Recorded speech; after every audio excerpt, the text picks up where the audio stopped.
Assalamualaikum warahmatullahi wabarakatuh. Perkenalkan, nama saya Nazwa Raya Sakinah Gunaifi dari kelas 10 S1. Di sini saya akan menjelaskan tentang sistem komputer untuk memenuhi tugas pelajaran informatika. Sebelumnya, apa sih itu komputer?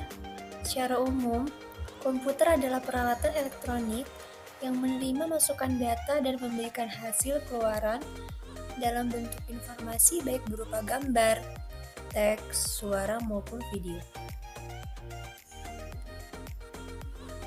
Selanjutnya, apa itu sistem komputer? Sistem komputer adalah kumpulan komponen yang saling terkait untuk menjalankan suatu aktivitas atau program dengan menggunakan komputer. Sistem komputer terdiri dari beberapa bagian, yaitu 1.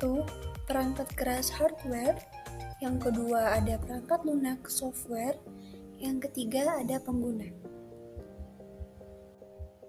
Yang pertama, perangkat keras hardware adalah komponen isi kepada komputer yang dapat disentuh, dilihat, atau dipindahkan. Contoh perangkat keras ialah mouse, hard disk, prosesor, RAM, printer, scanner, dan lain-lain. Yang kedua, perangkat lunak software adalah kode-kode program yang dibuat menggunakan bahasa pemrograman. Kode-kode tersebut merupakan kumpulan perintah atau instruksi untuk menjalankan tugas tertentu sesuai dengan keinginan pengguna, atau untuk mengendalikan kerja perangkat keras. Jika sebuah sistem komputer diibaratkan manusia, perangkat keras adalah otak, dan perangkat lunak adalah pikiran. Contoh perangkat lunak ialah sistem operasi, aplikasi, dan lain-lain. Yang ketiga adalah pengguna. Pengguna adalah orang yang menggunakan atau mengoperasikan komputer. Jenis-jenis komputer. Berdasarkan ukurannya, komputer dibagi menjadi beberapa jenis antara lain. Pertama, mikrokomputer atau komputer mikro merupakan komputer yang memiliki ukuran paling kecil dibandingkan dengan jenis komputer lainnya dan menggunakan mikroprosesor sebagai CPU atau unit pemrosesan utama. Contoh dari komputer mikro antara lain ultrabook, permainan konsol, telepon pintar, dan tablet. Yang kedua, komputer personal memiliki ukuran yang lebih besar dari komputer mikro dan memiliki kemampuan penyimpanan dan pengolahan data yang lebih besar dibandingkan dengan komputer mikro dan dibuat untuk pengguna personal. Dirancang untuk ditaruh di meja atau untuk dapat dijinjing dan dibawa kemana-mana seperti laptop.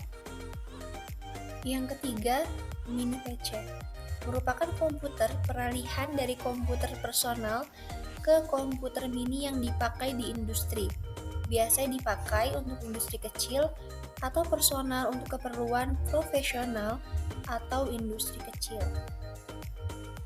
Yang keempat ada mini komputer. Berbeda dengan komputer personal, komputer mini berukuran lebih besar dan mempunyai kapasitas memori maupun pemroses yang lebih besar. Komputer mini dipakai menunjang kebutuhan pengolahan informasi perusahaan skala menengah.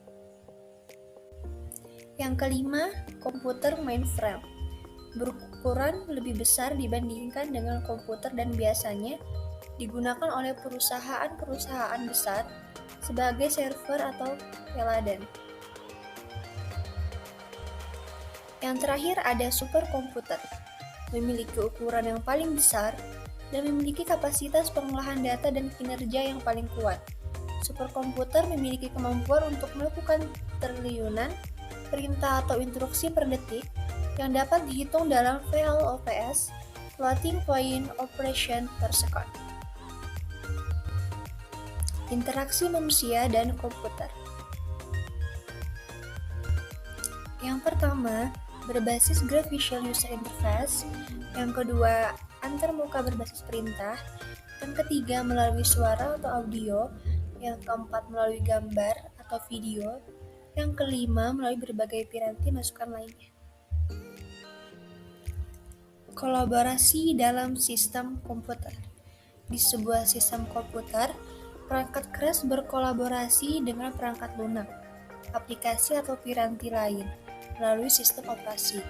Sistem operasi pun berkolaborasi dengan aplikasi untuk berinteraksi dengan pengguna.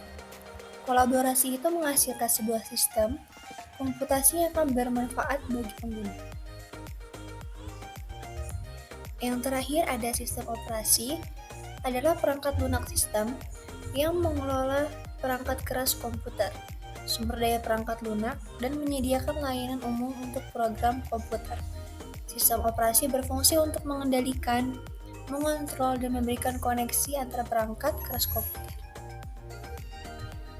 Sekian video pembahasan dari saya. Mohon maaf bila masih banyak kekurangan.